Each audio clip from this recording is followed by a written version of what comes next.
Le Seigneur soit avec vous. Et avec votre esprit. Bonne nouvelle de Jésus-Christ selon saint Luc. En ce jour-là, Marie se mit en route et se rendit avec empressement vers la région montagneuse dans une ville de Judée. Elle entra dans la maison de Zacharie et salua Élisabeth. Or, quand Élisabeth entendit la salutation de Marie, l'enfant tressaillit en elle. Alors Élisabeth fut remplie de l'Esprit Saint et s'écria d'une voix forte : « Tu es bénie entre toutes les femmes, et le fruit de tes entrailles est béni. D'où m'est-il donné que la mère de mon Seigneur vienne jusqu'à moi ?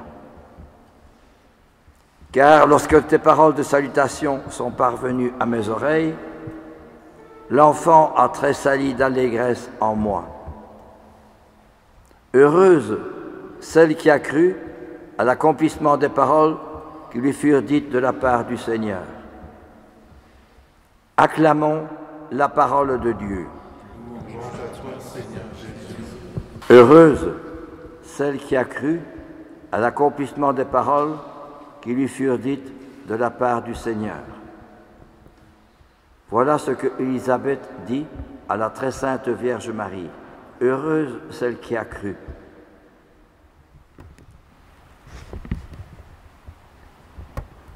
Ce mystère de l'incarnation nous renvoie à notre propre vocation. Marie a été appelée par le bon Dieu pour être la mère de Jésus. Mais cette vocation, elle nous la partage. Elle nous rend à nous, à chacun et chacune d'entre nous, notre propre vocation. Vocation vient du mot latin vocare qui veut dire appeler. Ça veut dire que personnellement, je suis appelé par le bon Dieu. C'est ça que ça veut dire. La foi, c'est lui qui m'appelle. Ce n'est pas moi qui vais vers lui, qui vais arranger, organiser. Moi, je trouve que ceci... Ce n'est pas le jeu. Le jeu est renfermé dans les ténèbres. C'est le tu qui m'éclaire. C'est le bon Dieu qui m'éclaire. Redécouvrir en cette fête de l'incarnation que c'est Jésus qui m'appelle. Jésus vient me rejoindre dans mon âme, dans mon cœur. Or, aujourd'hui, le monde, c'est le bruit. Télévision, vidéo, smartphone, et tout le temps le smartphone. C'est comme ça aujourd'hui. Les grandes surfaces, le bruit, les vitesses, les voitures, les camions. Il n'y a plus de silence. Or, Dieu ne parle bien que dans le silence. Car c'est dans le silence que je retrouve mon identité, qui je suis, d'où je viens, pourquoi je vis. Le silence. Le silence, ce n'est pas une absence de quelqu'un. Non, le silence, c'est quelqu'un. Eh bien, redécouvrir justement le sens du silence. Et aussi le silence extérieur, mais surtout un silence intérieur. Les soucis, les problèmes, les ennuis, les difficultés, les rencontres, les conversations. Non, le silence intérieur. Sinon, Dieu ne sait pas me rejoindre. Et je ne sais pas rejoindre Dieu. Deuxièmement, c'est la solitude. Or, aujourd'hui, la communauté, on est tous ensemble. Oui, mais pour être communauté, il faut d'abord savoir qui je suis, pourquoi je vis, d'où je viens. Donc, redécouvrir le mystère de mon être, de ma personne. Non pas pour faire l'orgueilleux, mais savoir pourquoi je vis, pourquoi je suis sur la terre, quel est le but de ma vie. Alors là, je découvre évidemment la vérité de ce que je suis.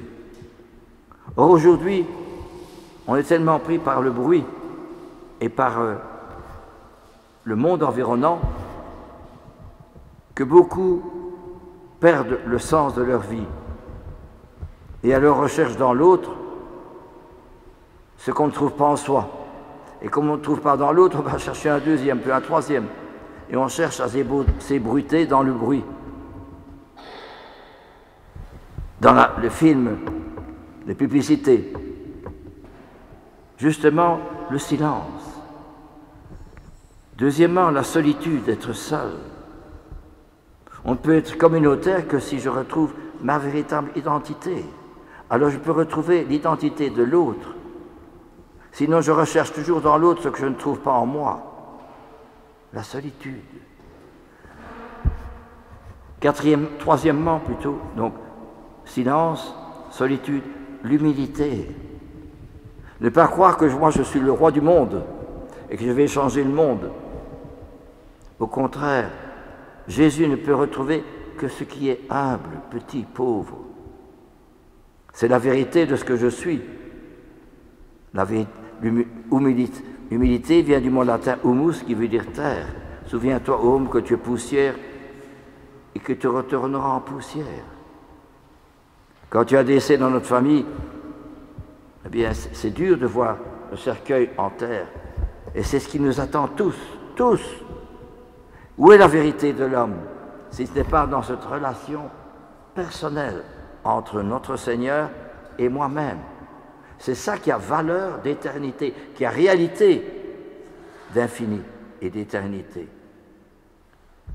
Et enfin, 4, la présence. La présence, c'est justement quelqu'un.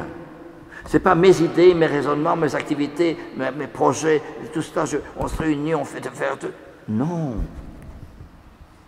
C'est lui qui est à la source de mon être. C'est lui qui m'appelle, c'est lui qui m'envoie. Et je n'ai pas envie de faire ceci. Je n'ai jamais, par exemple, parlé de moi, mais jamais demandé à m'occuper des milliers de jeunes qui sont venus chez moi. Il y a des jours où je n'ai marre, je n'ai pas envie. Je te le demande. C'est moi qui te le demande. Et c'est la même chose dans la vie conjugale. Mon mari, mon épouse, c'est Dieu qui me l'a donné. Et je dois l'aimer non pas avec mon amour à moi, mais avec son amour à lui, que je puise dans la Sainte Eucharistie, parce qu'il a donné sa vie à l'Eucharistie.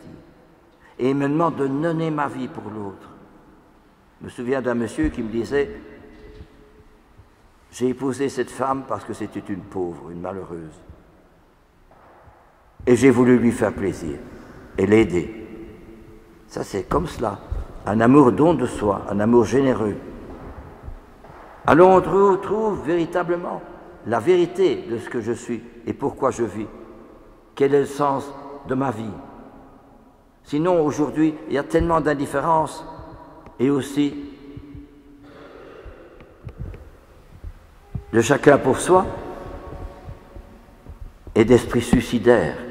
Combien de personnes aujourd'hui en ont marre? On a tout ce qu'il faut pour vivre, mais on en a marre.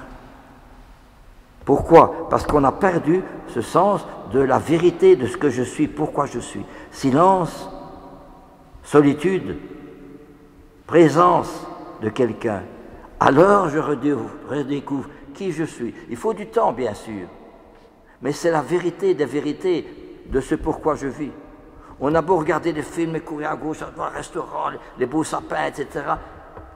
Pourquoi est-ce qu'il y a des lumières dans les sapins et dans les grandes surfaces? Pour montrer par là que c'est Jésus qui nous apporte la vraie lumière. Tantôt, il faisait ce matin sombre.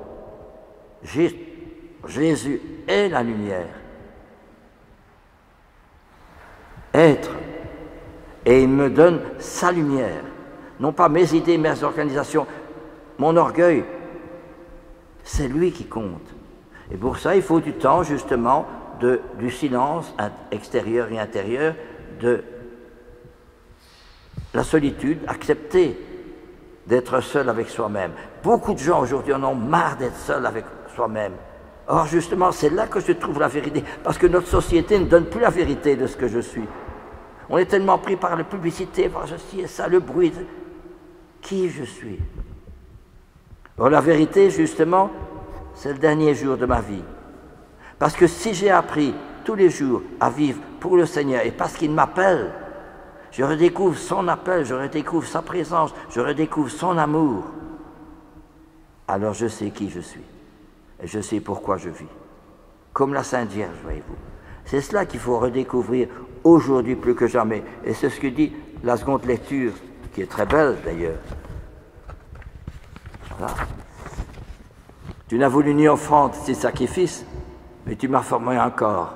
Tu n'as pas agréé les holocaustes ni les sacrifices pour le péché. Alors j'ai dit, me voici, je suis venu, mon Dieu, pour faire ta volonté. Faire ta volonté, ainsi qu'il est écrit de moi dans le livre. Cette relation personnelle entre Jésus et moi me permet de redécouvrir le sens de ma vie, à travers les obstacles, les difficultés, les problèmes, les contrariétés, la solitude. Justement, il est là. Ce n'est plus ma vie à moi, avec mes idées, mes organisations, mes réalisations, mes raisonnements. C'est son idée, c'est sa vérité, c'est sa personne à lui qui passe à travers moi. Pourquoi? Parce que lui a soif de revivre sa propre vie à travers moi. Le curé d'Ars disait, le bon Dieu ne reste pas dans le tabernacle pour rester dans le tabernacle, il reste dans le tabernacle pour faire de nous des tabernacles vivants de sa présence. Et Saint Paul dit, ce n'est plus moi qui vis, c'est Jésus qui vit en moi. Ça, c'est la vérité. Voyez-vous, on disait de Thérèse de Lisieux, je reprends souvent elle parce qu'elle est docteur de l'Église. On peut s'appuyer sur son enseignement et sur sa vie. Les sœurs disaient que ce qu'on pourra bien dire de Thérèse, qui vaille la peine d'être racontée, elle n'avait rien fait d'extraordinaire, ni apparition, ni miracle, ni rien. Elle a eu la tuberculose, et la tuberculose a suivi son cours inexorablement, la souffrance, rejeter le sang, etc. C'est fort, c'est avilissant, c'est dur. Et cependant, elle est morte à 24 ans. Qu'est-ce qu'on peut bien dire d'une personne sur 24 ans?